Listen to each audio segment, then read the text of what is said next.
Professor Jorge, agora vai? Eles vão desobstruir depois do pedido do presidente as rodovias ou não? Segue tudo do jeito que está?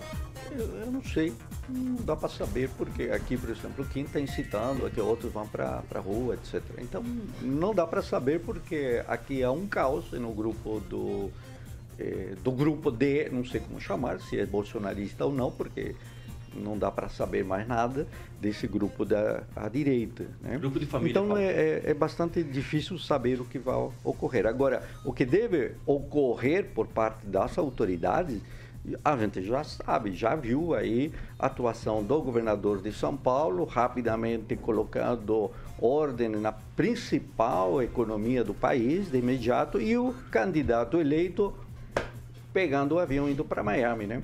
Então você vê qual é a ordem. A ordem já foi muito clara, abandonou-se ao capitão, o capitão ficou sem tropa, os generais próximos do capitão já também abandonaram esse apoio ao caos, e o próprio Bolsonaro também já abandonou essa posição. No entanto, tem pessoas ainda que querem fazer e estimular essa situação. Portanto, tudo indica que o caminho será a atuação dos governadores agora para desobstruir as vias que prejudicam não somente a economia, mas prejudicam a própria saúde mental da população.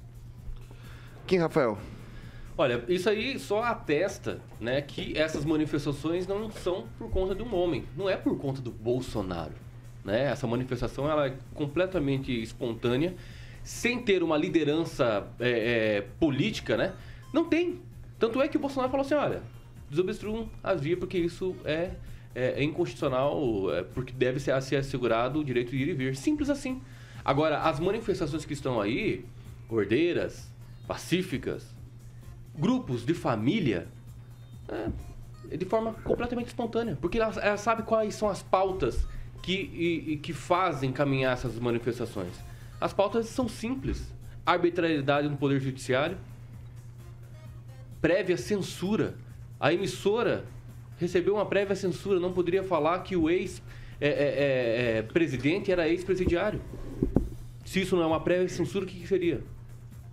São pautas muito bem colocadas, justamente também pelo sentimento de nós retrocedermos de forma moralmente, né?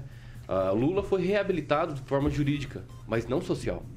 Se for somar as abstenções com as pessoas que votaram no Bolsonaro, dá muito mais maioria do que ele recebeu os votos. É claro que isso não garante as eleições, mas ele acabou ganhando. Mas entenda uma coisa, é uma manifestação, sim, em favor da nossa moralidade desse país. Justamente porque um ex-presidiário vai assumir a cadeira a partir de janeiro.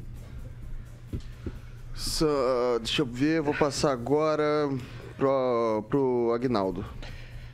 Olha, o presidente já dizia em discursos anteriores, né? Vamos parar de mimimi. Eu acho que cabe agora, gente. Perdeu a eleição, eu votei no Bolsonaro, pronto, acabou, perdeu a eleição de forma democrática. Então, não tem mais o que fazer. Eu acho que tem que analisar de novo, como eu já disse, né? Tem que parar com esse mimimi, esse choro de intervenção militar, artigo 142, quem é, né? Não, esse é um da intervenção militar. 142 não. Não, mas é o... Nem tem previsão legal, né? Exato, aquela conversa de, olha, aguardem 72 horas, esqueçam isso, já valeu. Chegou até a tirar a dúvida com o Moro. Mas eu acho que isso perdeu a eleição, acabou. O grupo é forte ainda, a diferença foi pequena, cerca de 1%. 1,8%. Correto, para ser mais exato.